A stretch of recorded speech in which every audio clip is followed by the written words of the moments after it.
Good evening and welcome to News Report. My name is KAMOTA MAYONDI. And I'm SALIFYANJI. Good evening. Good evening. And today is the 6th of July 2020. Today is a public holiday here in Zambia. It's Heroes Day. Happy Heroes Day to you, Happy Sally. Heroes Day to you too. Yes, and I will ask you, who is your hero? Or who are your heroes?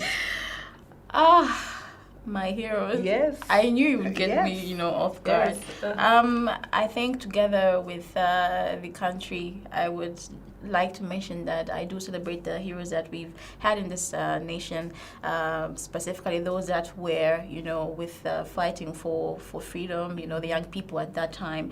And so you have the likes of Dr. Kenneth Kaunda as well.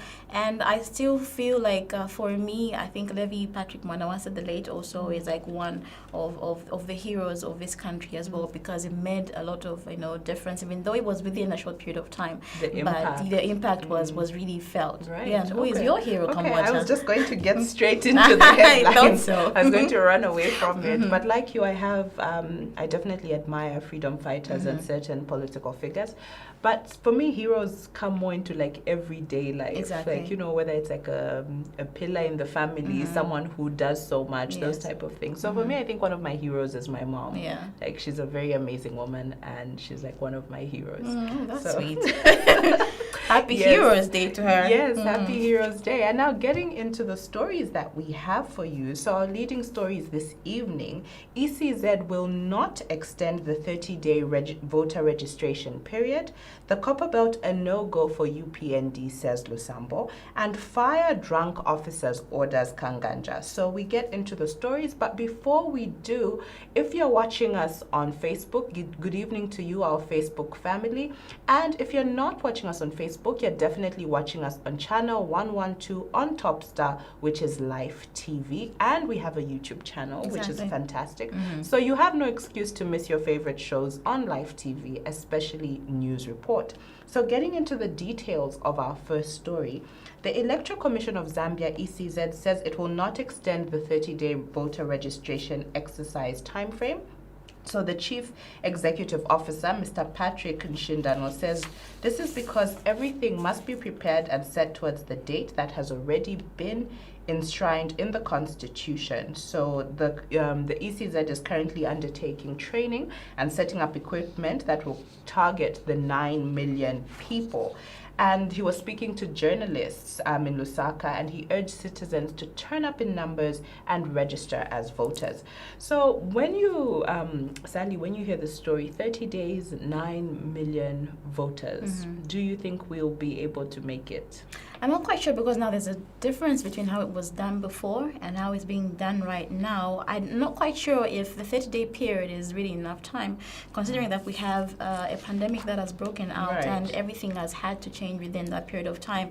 When you look at 2015, 2016, voter registration then was was around 60 days or so, which I feel was enough. And I don't think we had to register all these people. Okay, so I'm not quite sure. Exactly, yes. So I'm not quite sure how the rollout is going to be also, and the strategies that government, or ECZ in this case, has put in place to ensure that everyone is registered. Right. Yeah. So for me, it's I like you, I'm a bit concerned about the number of voters, the time frame, given the fact that we're in a COVID-19 pandemic, social distancing, the number of people required. And we have a very big country, honestly, because every area needs to have the registration, and people need to be able to do it. And I'm bearing in mind that apart from registering as a voter, we have the NRC registration also. So there are people that might not have the NRCs that need to register for the NRC, and they also need to register for the voters. So I feel like one way or another we might not be able to, but hopefully if they have a plan, then they have a plan. But I think now the onus is on the ECZ to just make us understand how it will be possible. I think they need to help us understand, like, we're not extending the period, but this is exactly how we're going to make sure. And this is why we are not extending the period. Not just no, and then people are like, how will it be? So let's take a look at this particular clip, and we'll be back with more on this story. First and foremost, it has to be cleaned. After cleaning, it has to be inspected, public inspections. After inspection, it has to be certified. And then that is the same register that is also going to be used for nomination. So for us to ensure that all those processes are in place, it is necessary that we conduct it in 30 days and ensure we stick to the constitutional timeline. At the moment, there will be no extension unless in an event where we gain some time as we are undertaking the activities. But for now, I would urge the public to stick to the 30 days and please come out and register. It is our civic duty as all citizens, so let's take advantage. Within that 30 days, just take 1 day out of it, and that 1 day you'll just spend 15 minutes to go to any of the registration centers and be able to register. And we're back. You're watching Life TV. My name is KAMOTA MAYONDI. And I'm SALIFYANJI. And this is the news report. So there we have it. We have the Chief Executive Officer, Mr. Patrick Nshindano, just giving a bit more information as to what it is that they have put in place with regard to the 30-day voter registration period. And we were hoping to talk to Mr. McDonough Chipenzi, who is the Gears Initiative Executive Director. We'll have to get him, on call after our interview. Yes. But yes, we need to get clarity on what the strategy is, or what they think as Gears Initiative of the plan that, or the strategy that ECZ has in place. Yeah. Right. And so on that note, we take a quick break and we'll be back with a very exciting interview with SALIFYANJI. First and foremost, it has to be cleaned after.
Welcome back. You are watching News Report. If you're catching us right now, you are watching us on our Facebook live feed. That is Live TV. We have some technicalities on our channel on Top Star Decoder, but we'll get that one sorted out. We also have a YouTube channel, and our channel is called Live TV channel as well. If you have any comments, contributions, please be sure to send your messages to 0976 599 547 as well. So we have a very interesting interview with a very interesting guest, and we're talking about the 30 million COVID-19 fund for artists and the way forward. And in the studio, we are joined by FUMBA CHAMA, also known as PILATO.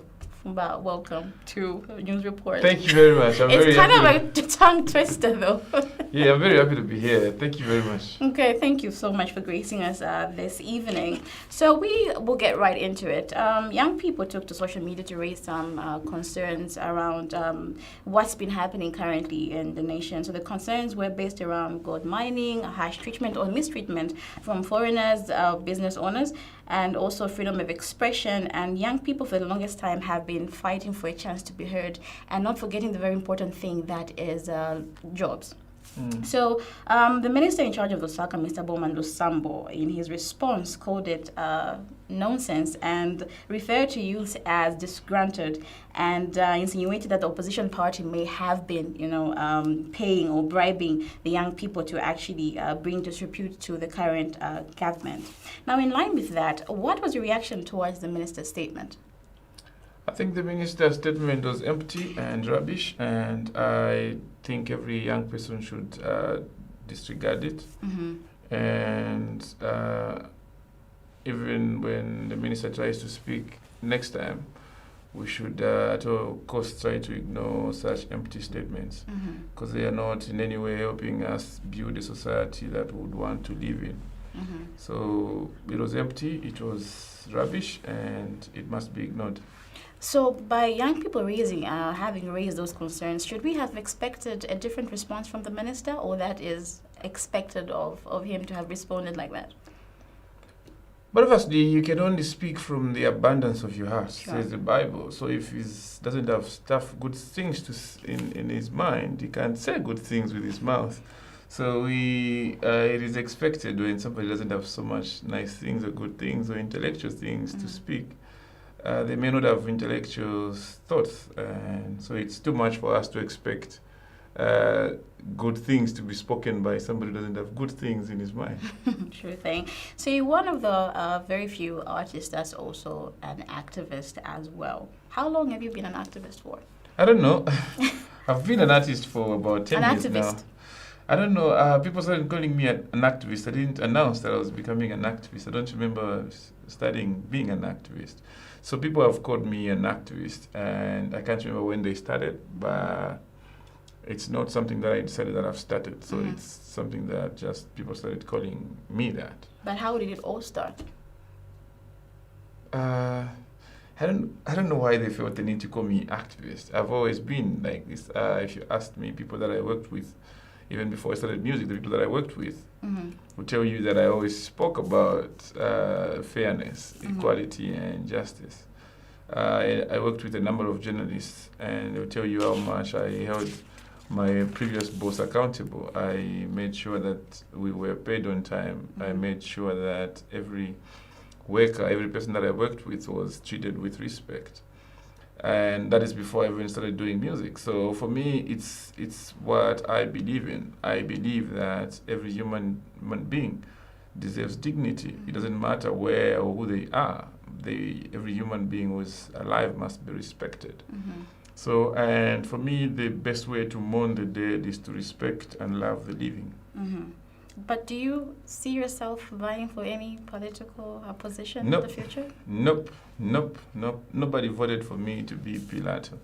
Nobody voted for me to be who I am. And if I have enough power right now to contribute to the betterment of society, why would I subject myself to being voted for to become something I can be voted out? So you're saying it would be wrong to vest in you, considering any concern that you raise, for people to be like, okay, this is a person that we feel will speak on our behalf. Can you ask that again? The fact that when you speak, Yeah. talk about any concern, people see you as a savior.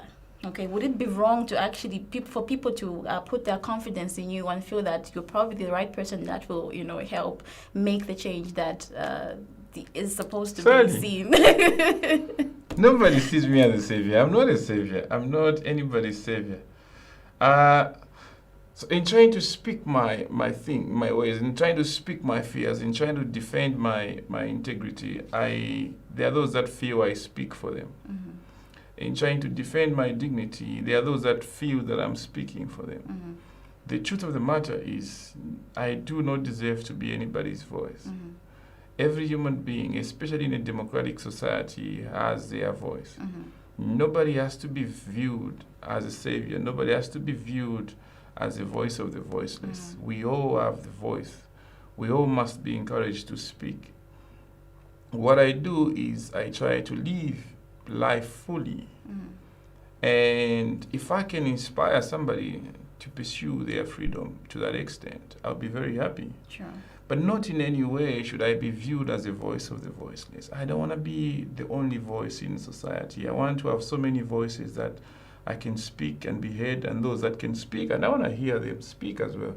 So I do not in any way feel that, those that feel that I speak for them, those that feel they can place their confidence in me, I'm very much humbled. But I challenge you to find your own voice. It's not enough to have one person speaking everything. It is always better, it is always beneficial when you have a legion of voices speaking about their issues.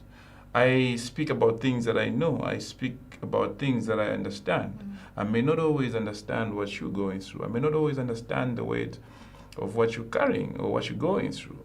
But if you speak, then you'll have achieved a specific response to what you're talking about. Sure. If you believe that only Pilato can speak for you, then that's going to be trouble, because I may perceive your problems or your concerns in a certain way, and that may not be the accurate representation of what you're going through. That's true. So everybody must find their voices.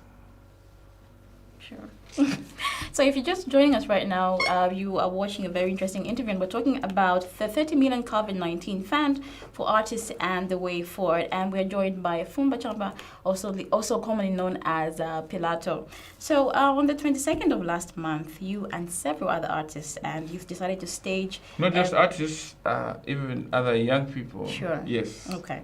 So you decided to stage a peaceful protest against government for poor leadership, corruption, and failure by them to attend to the needs of the youth, among other issues. But on the day of the protest, the location for the protest was compromised. So the central business district was being heavily patrolled by police in full riot gear, who have been instructed to curb any attempts from protesters. So you opted to hold the protest in the outskirts and online, or as it was termed, in the bush. Yes. What was your key takeaway from the protest and the reaction of the police? So first of all, I sympathize with the police officers, and everyone in my team feels bad that we have a well-trained police service that has to be forced to dance to political tunes. Sure. It is very disturbing for them. It is disturbing for our society. The professionals in uniform, who are the police officers, are working under very difficult conditions. The best that we can do as a people is to support them, be kind with them, because they usually push to do things to please those that instruct them. But I wouldn't say the same for the Inspector General. I feel he's a cadre who is doing whatever he's doing and issuing such instructions because he has to keep his job. And he's not a professional, he's a political figure. And I feel sorry that he feels that those that want to question or those that want to express themselves to demand for what is better can only be faced with guns like we saw. But shouldn't he, in the same way, be termed as working under the discretion of, the president and the minister of justice? He's a mind that should be advising the president. He's the mind that should be advising the minister. Because these two, the president and the minister, are just politicians. But because he's a political figure, a political appointee, he has to please those that pay him. He has to please those that gave him the job. So in trying to please them, he oversteps. And we refuse to be intimidated by those that just have guns. We want to be influenced by people that have brains, people that have ideas, people that are concerned, people that have love and respect for other people. We refuse to be intimidated. And even when we were going to the protest, we knew that the police under Mr. Kanganja have killed people before. They've killed Vespas, they've killed Frank Mugala, they've killed that lady in Chawama. We didn't want to go to the street because we knew that anybody could have been a victim again. So we decided to stay safe, not to endanger anybody's life. So we went to the bush.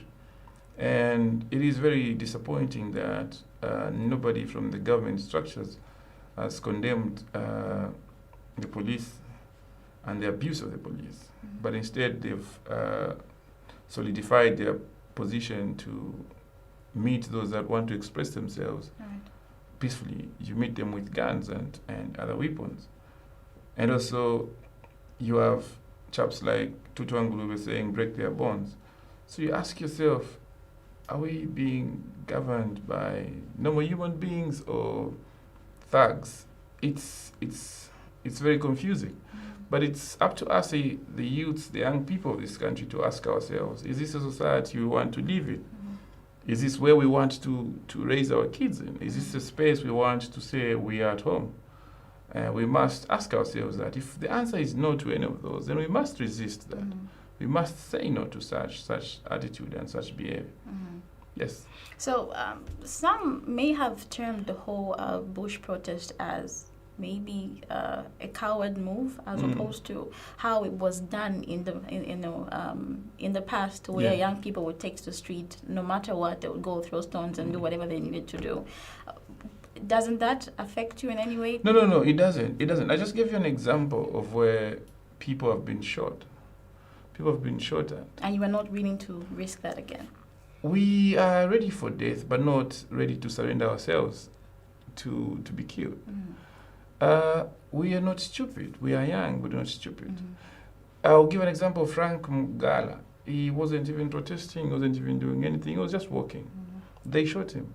It could have been any citizen of Zambia that was going to be a victim. It wouldn't have been me, it wouldn't have been probably anyone that you know. It would have just been probably passers-by. Sure. It was going to be stupidity for us to say we're going to face the guns. It was going to be very stupid of us. We refused to be that stupid. So we said, let them brandish the guns and we will still protest. Okay. Do you think you were ahead? I think so. Seeing how they are dancing with money and throwing money everywhere, they are bothered and they heard and responded, though the response is not accurate. So we will continue to ask and demand for what we were asking for that time. Does that mean there will be another protest? Definitely. And it may still be done the same way? It may be done the better way. Okay, but what results were you actually hoping for? Because obviously we have a government that is reactive and not proactive. And whatever you do, they will take to heart before they, do something about it. So we have what we're calling the Youth Charter. And the Youth Charter was developed by wide consultation of a number of young people who are still welcome to add their consent. Sure. Among the things that the young people are demanding was employment. Give the young people decent employment. They don't need to be cadres. They don't need to belong to the PF. They don't need to belong to any political party for them to get a job. Give young people jobs. When the PF government came into power, they promised us a number of jobs, 500,000 jobs. Instead, people have lost more jobs than they've been given jobs. So the young people are saying, we want jobs. Whilst they are young people still have their ideas, they still have the energy. They are saying, give us jobs. Young people are saying, there's so much corruption. So because of this corruption, if you go to UTH today, you find our mothers, our sisters lying on the floor because there are not so many bed spaces now. If you are in labor, if you're pregnant, you want to go deliver, you'll be required to go with a bucket, you have to carry your stuff, machan. We're not that poor.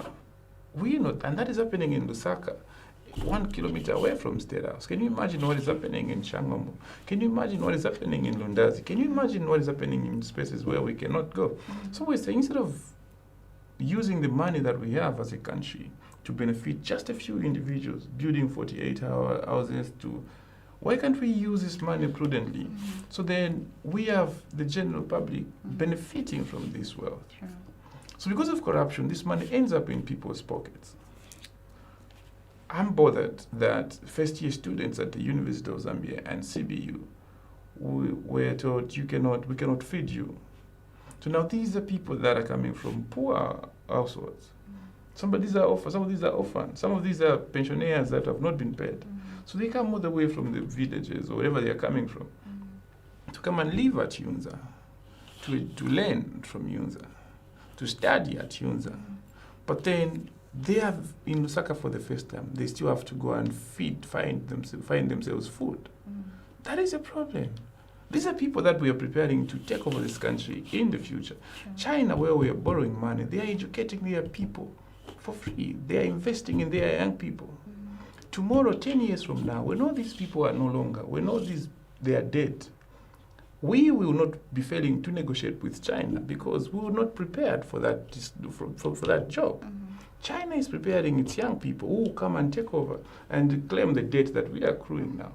Why can't we invest, instead of making few people build flats, buy cars that they can't even drive at the same time, why can't we prudently use our resources to prepare the future of our young people that will add value to what we have as a country? For me, that bothers me.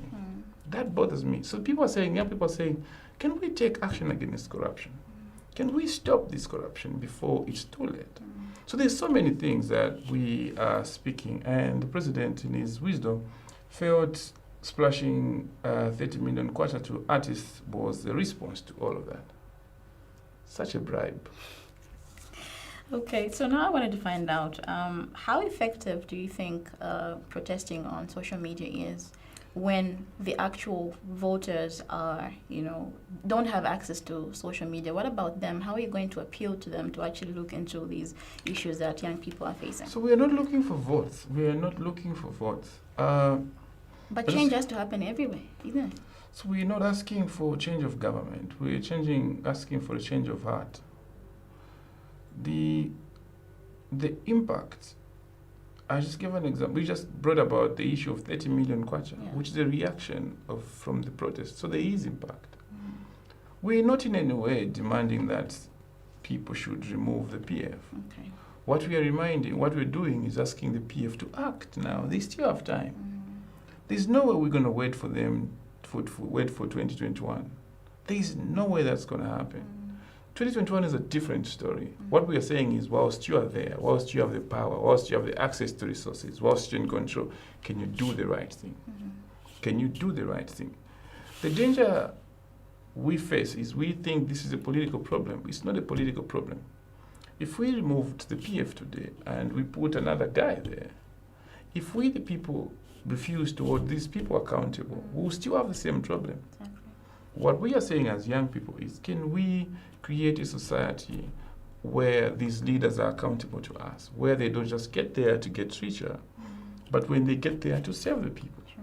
For us as young people, for us, that's what we are demanding for. So it's not, we're not even asking for votes. Where are they going to vote for me? To win an award? So what is the way forward? What should young people look forward to? You've mentioned that there might be another possible So not protest. might be. So on the 22nd of July, we're again convening. Okay. And as soon as these plans and ideas are brought together, we'll be able to share and invite as many young people as possible to come and join us and be part of what will be happening on the 22nd July. This is the past for the youth. This is the future for the old. The young people must step up and say, we will design a future for ourselves. President Lungu, no, these are the old politicians. This is the future they were working hard for. So the young people must ask themselves, is this where they were coming? They haven't even started the journey. So we must, as young people, come together and say, we will design the future we want. Let's build a future now so that when that future comes, all of us will be happy citizens. Our children will not have to go demonstrate at Yunza because they want to eat money. We don't want that. That's history. We are a poor country, but not so poor that we can't educate ourselves. If you don't get a go-ahead to have a we're not going to ask them. Okay. So what should the young people do in this case? Should they wait for your instruction? So are you going to announce what they're going to do We next? will announce. We will announce and we will invite them. And the young people are invited. As soon as we set the venue, we will announce and we will have a meeting. And I would like to know, after the protest, has any one of you that was around at that time or participated in the protest been called in for questioning? Not formally. Not formally. Okay. Yeah. All right. Then you mentioned something to do with the youth charter. Can you run us through the rationale behind it? So the youth charter is we came up with the youth charter to avoid what is happening where the president and the government assumes the problem for the young people and they prescribe a treatment. That is not what we feel would solve the problems that we have. in dealing with problems, the first step in finding solutions is the diagnosis. You must understand what the problem is, Yes. what is the Find causing solution. of the problem, and then you prescribe the treatment. The government has assumed a very arrogant position that they are the alpha and the omega. They can just tell us what our problems are, and then they can subscribe or prescribe the solution. So now you're seeing they are telling young people to start fish farming. Then you ask yourself, have we had the fish problem in Zambia? We've never had that. My point being that because they assume our problems, and they act on the assumption that this is what we want money, but we want to live in an environment where young people can start a business and that business should thrive. If you give young people 30 million kwacha, you give artists 30 million kwacha to start a business, but if they are not connected to the political party that is in power, and they can't get tenders, they can't work, they can't do business, the taxation is not fair, how are they going to thrive? How are they going to thrive? Because if the environment is hostile to smaller businesses, even if you give them 100 million kwacha or $100 million, it will be useless because the environment does not support small scale businesses. So for us, the Youth Charter speaks specifically to what we feel are the concerns that the government should respond to.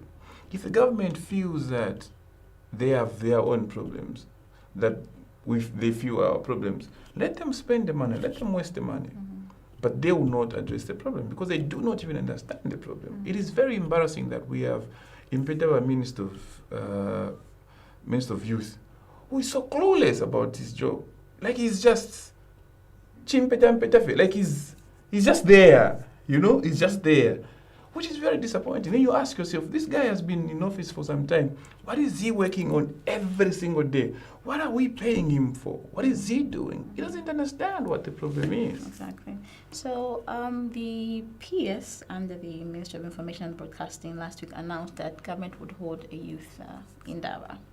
So to help find solutions for some social and economical challenges that are being faced by young people. The first question is, will you be attending this youth indaba? So first of all, what have they been working on if they don't understand the issues of the young people? There's no way we've had the Ministry of Health, Ministry of Youth, what have they been working on for the past 7 years if they don't understand the issues of affecting the young people? They were supposed to have that a long time ago. But mind you, the PF government came to power, was voted into power by young people because they articulated the problems of the young people clearly and promised solutions to those things. Why do they want to find out if there are new problems without first addressing the problems that they highlighted in the manifesto? Why do they feel that they have to go look for they have to come to the young people and look for new problems? But they haven't sorted out. They told us that we have more money in our pockets. Do we have money in our pockets? No. They should start from there. They told us that we have more jobs. Do we have jobs? No, we don't. They should start from there. They said we have lower taxes. Do we have lower taxes? No. Why do they want to ignore what they promised us, and then come to new problems? Does that make sense? So why do they want to do that? It doesn't make sense. They shouldn't do that. No, they shouldn't. They know the problems already. These indabas, they're just misusing money and time. Just because there was a protest there doesn't mean that we were asking for an indaba. Those things don't work. Maybe it was a wake-up call for them also. But where were they sleeping? Sleeping, they should then refund the payments, the salaries that they've been receiving, because they've been stealing from the public there. So how can young people help fix what is happening right now? The young people, first of all, the young people should not help. The young people should take this as their story. Should they attend the indaba or they should not attend the indaba? Or it's personal? If they choose to attend, it's fine. If they choose not to attend, still that's fine. What I cannot do is prescribe how people should behave or respond to such calls. But young people must first ask themselves very genuinely and honestly, why now? Is it because we're going into another election so they have to zembeleka them? Why?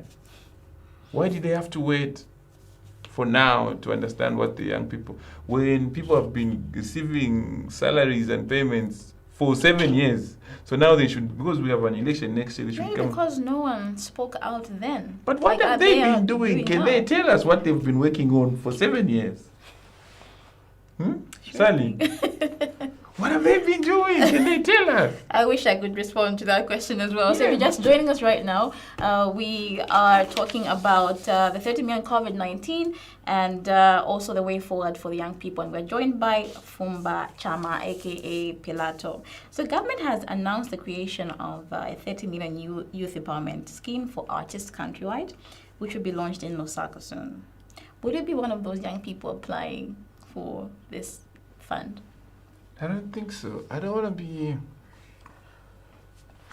be fooled. And has the strategy been communicated yet? No. So the problem is, when a house is collapsing, you don't call a painter. You don't say painting and they later we got a painter. Of course they'll paint, but that's not in any way implying that you've solved the problem. You get the point? Mwana ipenta yala apona. Yala monekana buino nishnai to, but it still not be the house as it should be. All these. You're only concealing the problem, not fixing it. So we've had the CEC, where they splashed money and asked young people to apply for grants or loans and whatever. What was the impact? What was the economic impact? How has that affected our well-being as a people? We heard they were just giving each other money. I don't want to be part of the corruption and bribing. I think they should do that. Whoever does that, obviously will choose. I feel it's not. So it's definitely a bribe, or it's a way to silence young people. Yes. We are being bribed. It's a bribe.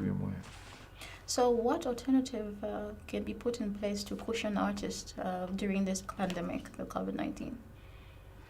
So Sally, you must first, that's what I'm saying. I don't know why our government fail to see things clearly. I don't know. The problem for artists in Zambia cannot be solved with a 30 million kwacha grant. Secondly, if your target is to empower the artists, you must understand, how do you empower artists? I'll give you an example. 30 million kwacha against how many number of artists in Zambia? Do you know the number of artists in Zambia? School me, please. Nobody knows. You can be an artist today.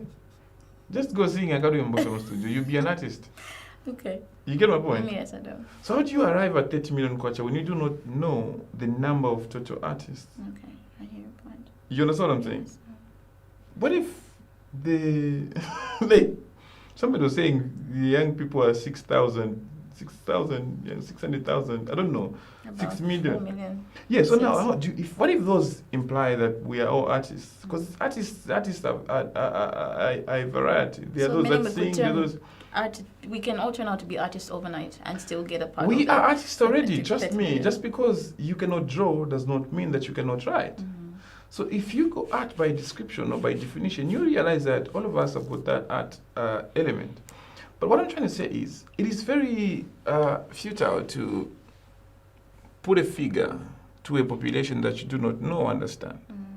Secondly, if we want to make art in Zambia as an industry, it will require more than just artists.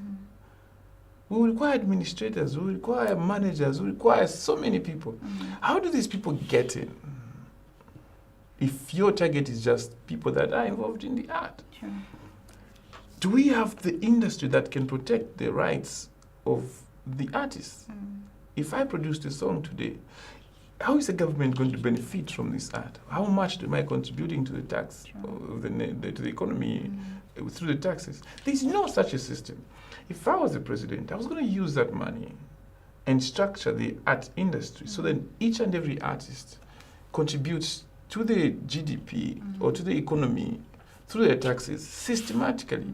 You're not just going to go throw money like you're a sugar daddy in a shabin. you'll have to understand what is this expected to achieve. So now that we've been given 30 million questions as artists, what are we looking to achieve? Because tukapange vyama video yakali nokuya kolwa tukawele nokuwera menso pamo I'm the child of the house. No, tukanena kongani. So last week you released an album that has broken the internet Saturday, and crashed.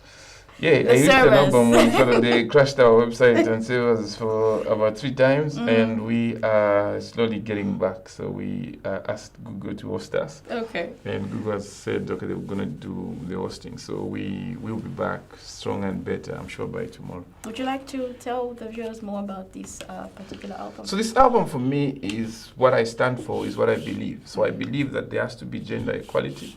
I believe that men and women are equal.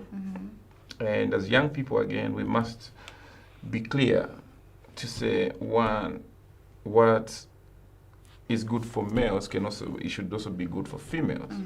Secondly, we must resist corruption, because corruption is a disease that collapses countries. We must take care of the environment.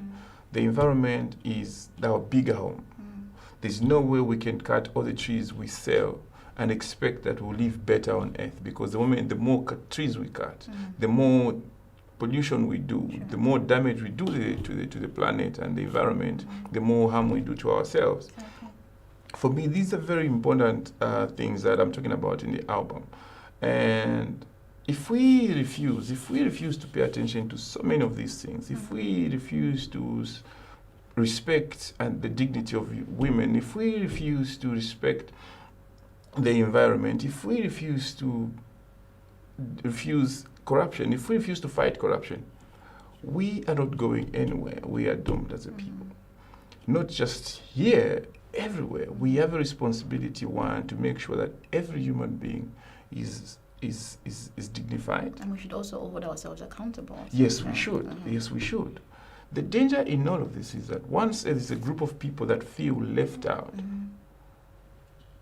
all of us remain with that group. There is no way we can say, like imbwa. If you see a dog misbehaving, say imbwa way. Can you imagine what the dogs will see if they see a street kid by themselves? They'll say, but I want to. You see, that's what I'm saying. So we are a team. Humanity is a teamwork. Individualism does not work. That's what my album is about, and I do hope that everybody get a chance to listen to the music. And how can they get your so you can get it through the app called PIMO, which is Pilato Music, and on my website www.impilato.com. Okay. Sure. All right. So in conclusion, what is the outlook for Zambian youth and 2021? 2021 is an election year, which is a very important part of democracy, an element of democracy. And I'm inviting and asking every young person who is eligible to go and register as voters. Register as many of you as possible. And then, and then pay attention, and then you choose where you're going to cast your vote, because that's your right, and that must be fulfilled. You must do that. Sure. So thank you so much for having joined us this evening. Thank you very much, Sani. All right. So that was FUMBA CHAMA, commonly known as Pilato, sharing his thoughts also regarding the 30 million COVID-19 fund for artists and the way forward for youth. We'll go on a break and we'll come back with more news after this.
Welcome back. You are still watching News Report with me, SALIFYANJI BWEUPE. And KAMOTA MAYONDI. And if you just joined us, you missed a very interesting interview. We're talking to FUMBA CHAMA, Yes. also known as PILATO. And we're talking about the COVID-19 and also the fund that has been given towards artists in Zambia. So getting to the next news item, and we're talking about the Copper Belt and UPND and PF. So the wrangles still go on. So Right. Kabushi Member of Parliament, Boma Lusambo, says Patriotic Front PF members on the Copper Belt will make it impossible for UPND to conduct any business in the province.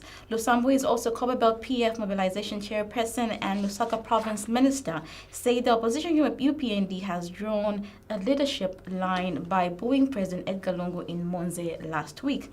He said the UPND ought to realize that President Edgar Lungu is a president for all Zambians and holds the highest public office in the land, and he deserves respect as he was duly elected by a majority of Zambians to preside over national affairs and continues to remain as a source of inspiration to millions. So Mr. Tomba said it is regrettable that the opposition UPND elected to disrespect the head of state by portraying behavior that is uncalled for when he visited Monze and other districts in southern province. He said by behaving in that manner, the UPND leadership has drawn a line and they have clearly chosen their path. He warned that PF will simply reciprocate the treatment and UPND... Sorry, I'll read that again. He warned that PF will simply reciprocate the treatment the UPND as subjecting to a PF leader and will carry it out to good measure on the Copper Belt as well. Before we dissect the story, we'll take a look at this clip.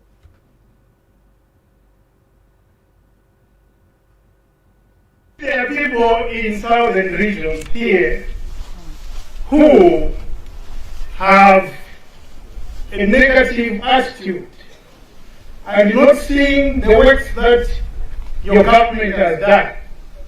And they are able to see vividly with their eyes. And they are able to hear and see what you've done. And they are able to come and attend to this important function. I would close the house in which they enter.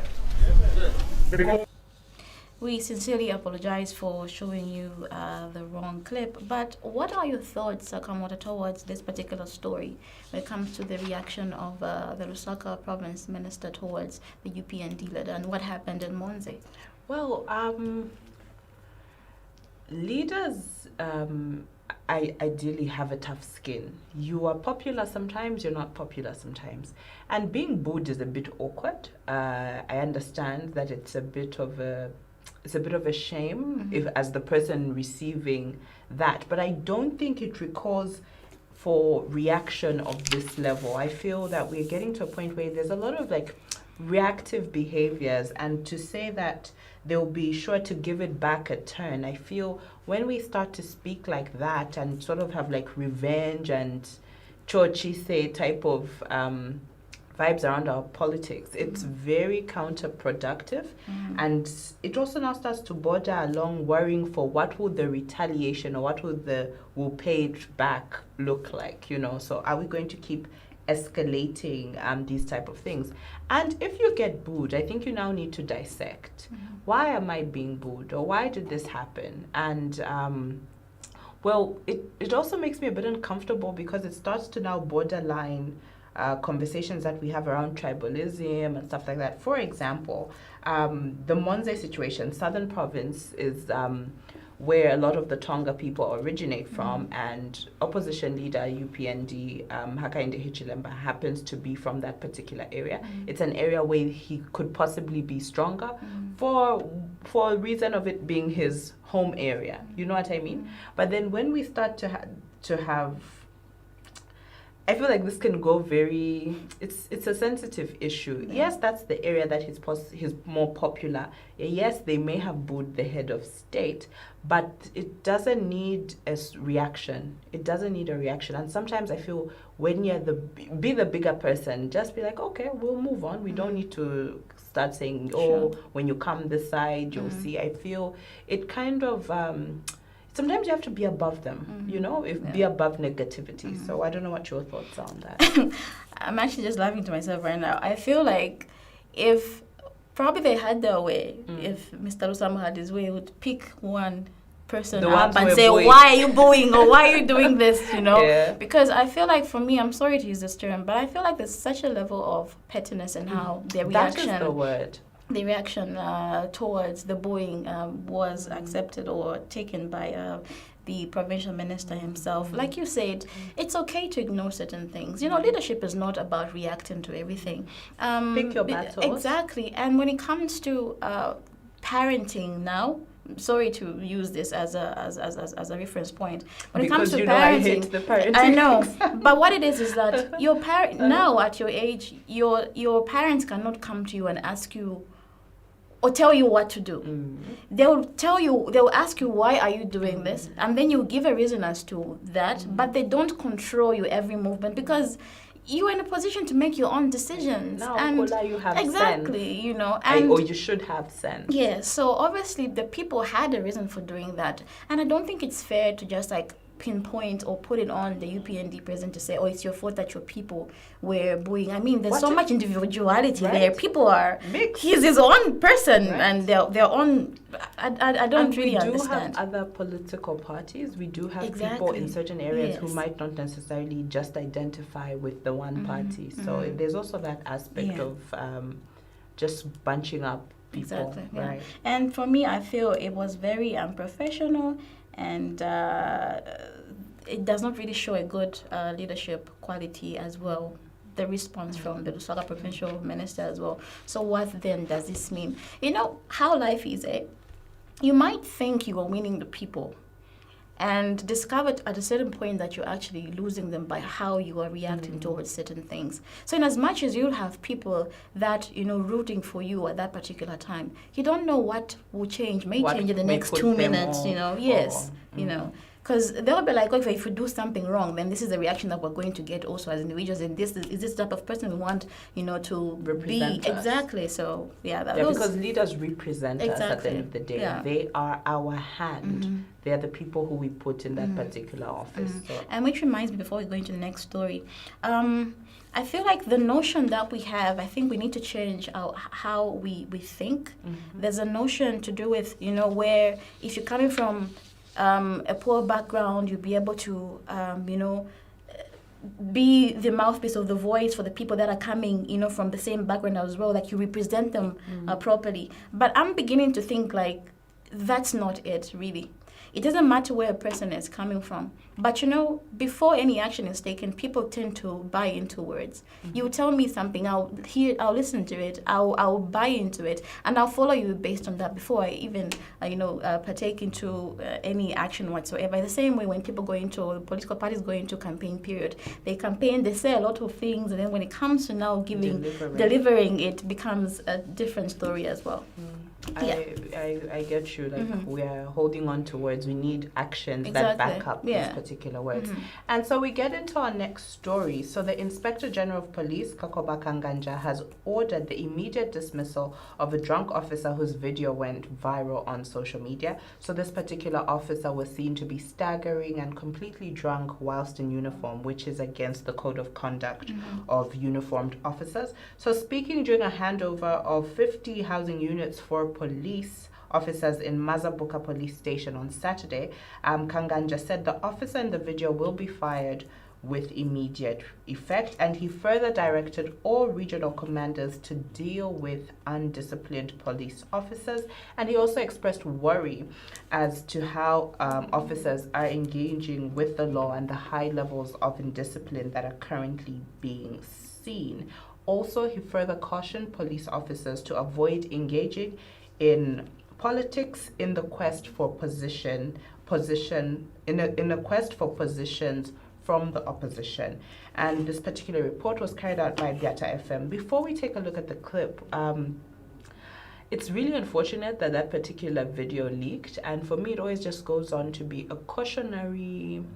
It's like cautionary. Phones are so easily whipped out these days. People, it almost feels like people just have their finger on the record button. And it's unfortunate that this person now, because in that particular moment of a drunken time, now loses his job because he didn't act appropriately. Exactly. It's unfortunate. And the term that I was looking for is the twist of fate. You remember the time during the rainy season, there was that police lady that was like on the road directing traffic and whatnot. Yes. She was, honored the following day. And here is this person now that is in a video social media, but then he's getting drunk, he's intoxicated, and he's in uniform. It shows a bad picture as well there. So I do understand where the spectre genre is coming from pertaining to that particular story item. Right, so we take a look at the clip now, and so we'll be back with more on the story after the clip.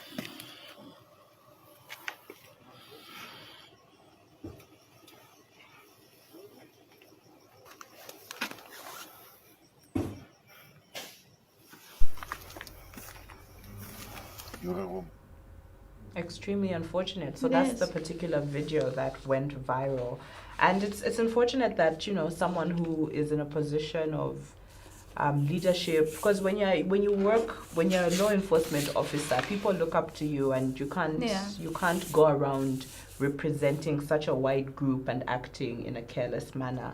So on that particular note, we go back to the stories that made news report this evening. And so the ECZ will not extend the 30-day voter registration period. Copperbelt a no-go for UPND, says Lusambo, and fire drunk officer orders Kanganja. And on that particular note, this brings us to the end of news report. Any words, Salifyanji? I would just like to thank the producers for making this possible. Teamwork. It is teamwork, and I know sometimes I forget to really mention them, but they do quite a lot. And I would like to thank the producers, from our executive producers and to our producers, the camera team also, and the news team as well, for making this particular segment possible. So from us, it's good night and see you Thursday. Yes, good night and God bless.